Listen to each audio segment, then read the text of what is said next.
Sebelum belajar akan baiknya kita berdoa terlebih dahulu. Berdoa mulai.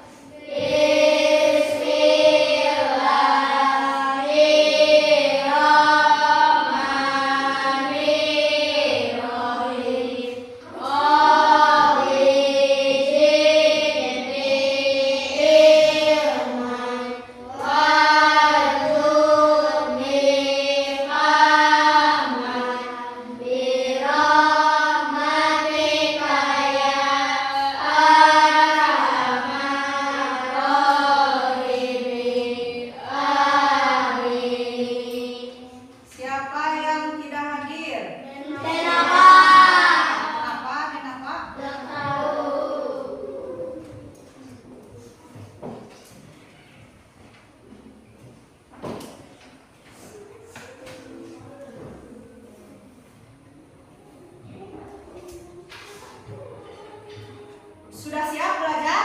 Sudah. Waktunya sudah disiapkan? Siap. Hari ini kita akan belajar berpikir komputasi. Pernah mendengar berpikir komputasional? Apa ada yang tahu? Belum tahu? Oke, kita langsung saja. Di sini ada materi dari mapel coding dan kecerdasan artifisial, yaitu berpikir komputasional. Ini Ibu akan menjelaskan apa itu berpikir komputasional.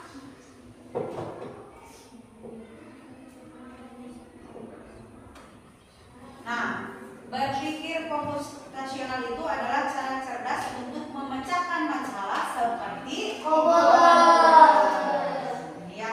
Jadi berpikir komputasional itu suatu cara atau cara berpikir yang memecahkan masalah rumit secara metodis, efisien, dan logis. Jadi mirip dengan seorang ilmuwan ya yang akan memprogram suatu komputer. Jadi ini adalah keterampilan dasar yang berguna untuk semua orang. Jadi bukan hanya untuk seorang programmer, tapi berguna juga bagi diri kita. Kemudian ada 4 pilar berpikir komputasional. Nah, yang pertama ada deskomposisi, kemudian pengenalan, pola, abstraksi, dan algoritma. Nah, apa itu deskomposisi? Ada yang tahu? Belum? Nah, deskomposisi itu adalah proses membagi masalah yang rumit dan besar menjadi komponen yang lebih kecil dan lebih mudah dikelola. Contohnya, nah kita sering menggunakan deskomposisi ini dalam kehidupan sehari-hari.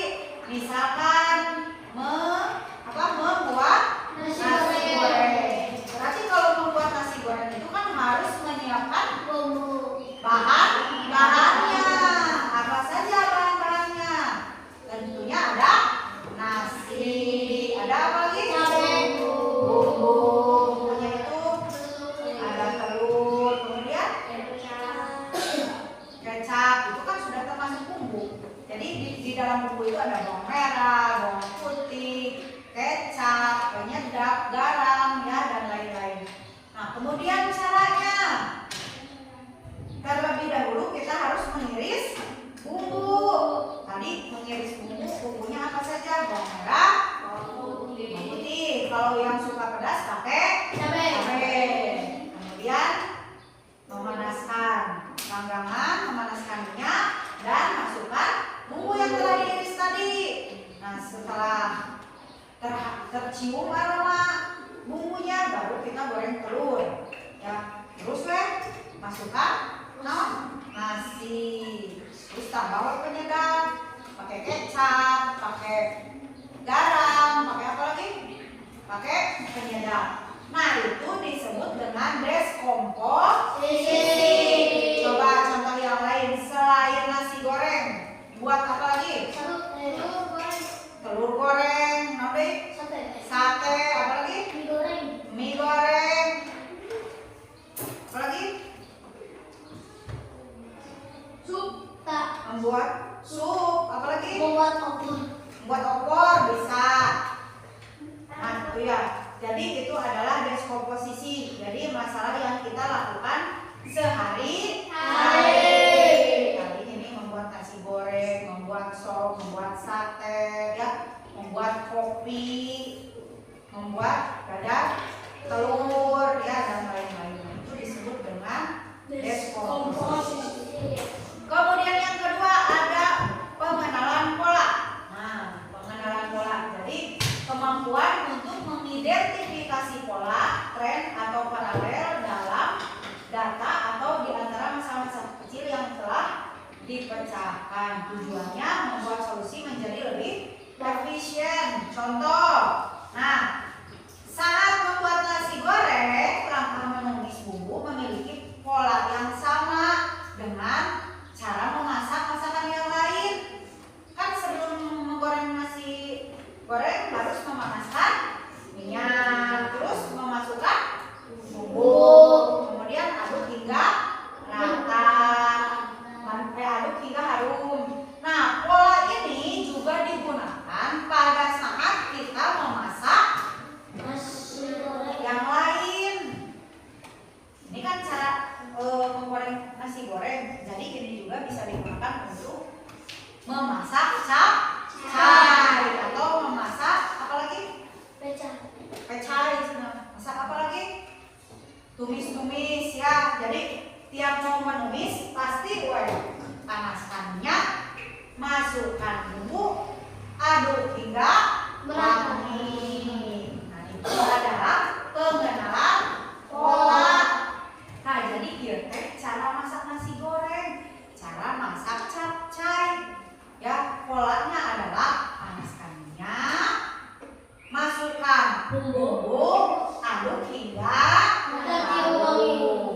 Eta teh pola, ya, itu yang disebut dengan pengenalan pola. Jadi kalau kita mengajarkan robot, polanya harus seperti itu. Nah, ini sampah yang harus dibereskan. Ini bekas makanan ringan harus dibuang ke tong sampah. Ini bekas jeruk berarti harus dibuang ke sampah apa? Organik, anorganik. Itu adalah pengenalan pola. Kemudian abstraksi. Nah, ini proses untuk menghilangkan data yang tidak relevan atau berlebihan dan berkonsentrasi secara eksklusif pada fakta-fakta yang krusial. Contoh, ya, ketika kita mengayuh sepeda, kita tidak usah memikirkan bagaimana cara setiap gear atau bahan pembuat lainnya bekerja. Jadi lamun kurang bekerja. Kalau misalkan kita sedang menggunakan sesuatu, misal menggunakan mouse, tidak usah kita pikirkan bagaimana mouse ini bisa berjalan. Kita nikmati saja, ya, tuh. Seperti ini, saat mengendarai sepeda, kita fokus pada cara mengayuh, menjaga keseimbangan dan mengerem. Tidak perlu memikirkan bagaimana cara kerja detail setiap gear. Apa tujuannya? Nah, supaya kita tidak bingung dengan informasi yang terlalu banyak dan bisa fokus pada inti masalah. Jadi kita gunakan laptop, gunakan sebisanya. Jangan sampai kita memikirkan bagaimana laptop ini bisa hidup dan beroperasi. Gunakan saja Word, Office-nya, internetnya, Google-nya, ya. Itu yang disebut dengan abstraksi. Kemudian algoritma. Nah, ini langkah-langkah atau aturan yang jelas dan berurutan untuk menyelesaikan suatu masalah. Ini algoritma ini adalah hasil akhir dari 3 pilar yang tadi, dari deskomposisi, pola, pengenalan pola, kemudian abstraksi. Nah, yang terakhir algoritma. Ciri algoritma yang baik, utamanya jelas, urutannya jelas, tidak ambigu, pasti berarti setelah masalah selesai. Contohnya resep masakan, petunjuk perakitan mainan, tutorial melakukan sesuatu. Misal kita adalah pengguna YouTube. Kalian menggunakan YouTube tidak? Menggunakan. Kalau kalian sering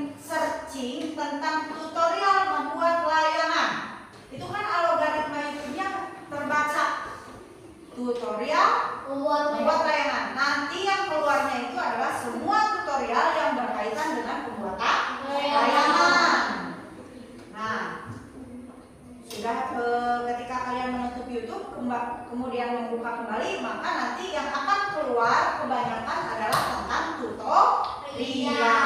Nah, itu yang disebut algoritma. Ya. Kemudian kalau misalkan kalian pengguna Facebook Pro, ya, yang profesional itu yang bisa menghasilkan uang. Nah, berarti kita cari dulu konten apa yang akan kita buat sehingga nanti algoritmanya terbaca. Jadi orang ini sering melakukan tutorial tentang membuat layangan.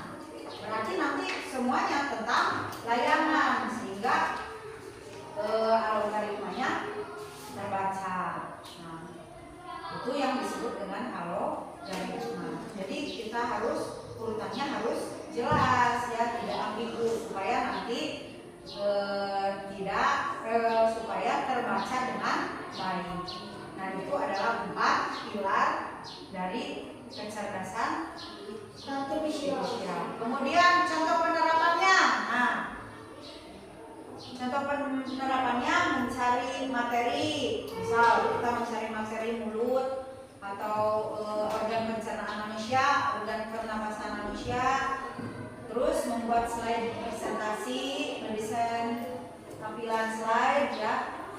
Kemudian berlatih presentasi. Pengenalan polanya, judul, gambar, dan poin-poin penting.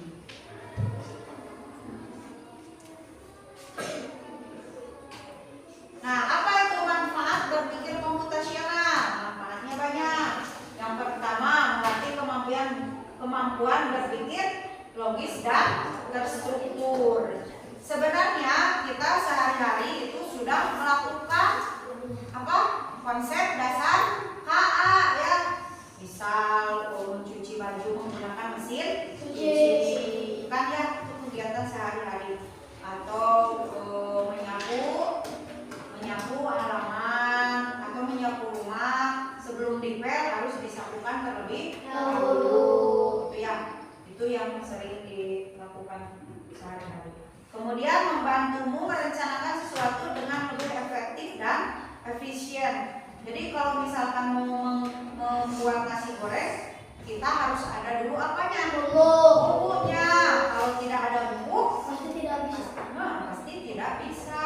Kita harus mencari terlebih dahulu bumbu. Begitupun dengan masalah sehari-hari. Jadi harus dipersiapkan dulu ya. Semuanya harus dipersiapkan. Kemudian membuatmu menjadi pemecah masalah atau problem solver yang lebih baik. Dan meningkatkan kreativitas dalam mencari solusi ya.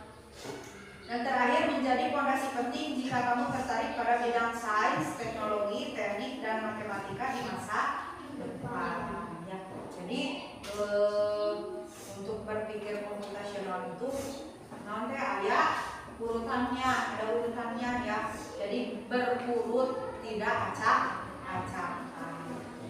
Nah, itu ya. Jadi kesimpulannya, berpikir komputasional adalah apa? Alat bantu untuk alat bantu berpikir yang bisa digunakan siapa saja untuk menghadapi tantangan apapun. Jadi harus ingat-ingat, apa 4 pilar dari berpikir komputasional? Komposisi, algoritma.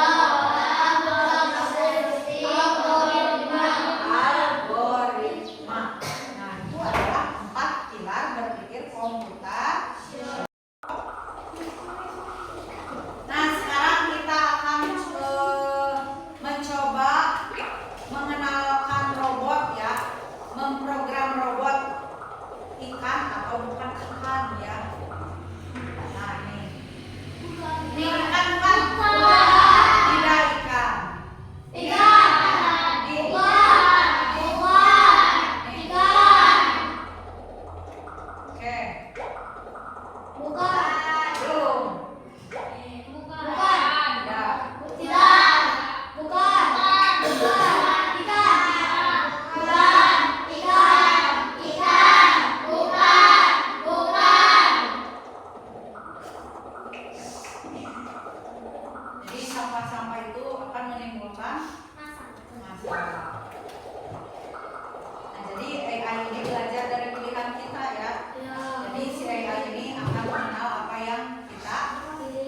pilih. Ini Bukan.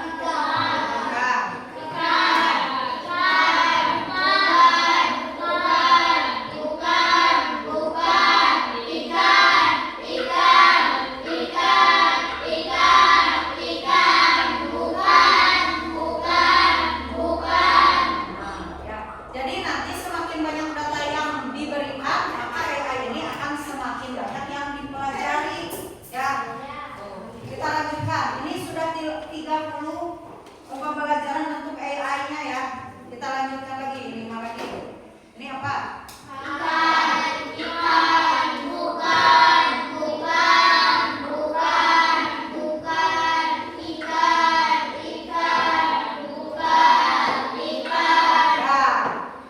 Kita tes AI-nya. Nah, apakah AI ini akan mengetahui? Oke. Jadi dia akan menganalisis benda-benda yang tadi kita latih.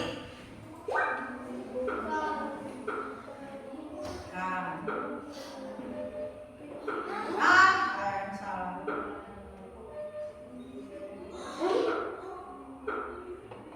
Berarti kita kurang pelatihnya. Tadi 40 kali pelatihan.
Assalamualaikum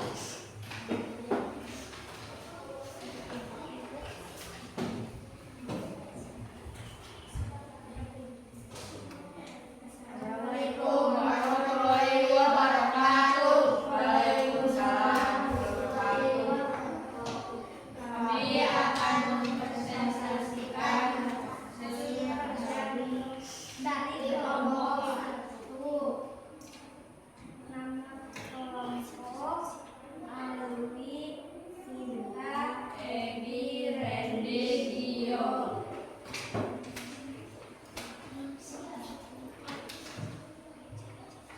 Satu, deskonstruksi bagaimana cara kita memecah masalah besar ini. Tuliskan bahan dan langkah-langkah kecil yang dibutuhkan untuk membuat sate. Daging, tusuk sate, bumbu sate yang telah dicampur, kecap, pisau, piring, arang, kipas, tugas-tugas kecil. Daging, tusuk sate, bumbu sate yang telah dicampur. 2. Pengenalan pola pate pecomition. Apakah ada langkah-langkah yang sama atau berulang? Tuliskan di sini pola yang ditemukan. Masih dalam topik. 3. Abstraksi. Informasi apa yang paling penting untuk robot kita, apa yang tidak perlu kita jelaskan. Informasi penting cara untuk membuat sate. Informasi tidak penting Tidak membuat sate. 4. Algoritma. Sekarang susunlah algoritma atau petunjuk Langkah demi langkah. yang sangat jelas dan berurutan untuk robot. Ingat, Robot tidak bisa berpikir. 1. Ambil, 2 letakkan, 3 tusukkan, 4 masukkan, 5 panggang, 6 sajikan. Refleksi kelompok. Apakah robot berhasil membuat sate? Mengapa tidak bisa? Bagaimana dari petunjuk yang paling sulit dibuat? Nomor 2. Apakah ada cara yang lebih baik untuk membuat petunjuk? Tidak ada. Udah? Nah, tepuk tangan. Warahmatullahi wabarakatuh. Waalaikumsalam warahmatullahi wabarakatuh. Wabarakatuh. Nah, itu ya, itu adalah cara berpikir komputasional. Jadi kesimpulannya kita setiap hari bisa menggunakan cara berpikir komputasional untuk memecahkan kehidupan sehari-hari. Ada yang mau ditanyakan? Nah, itu saja pembelajaran coding dan KA untuk hari ini.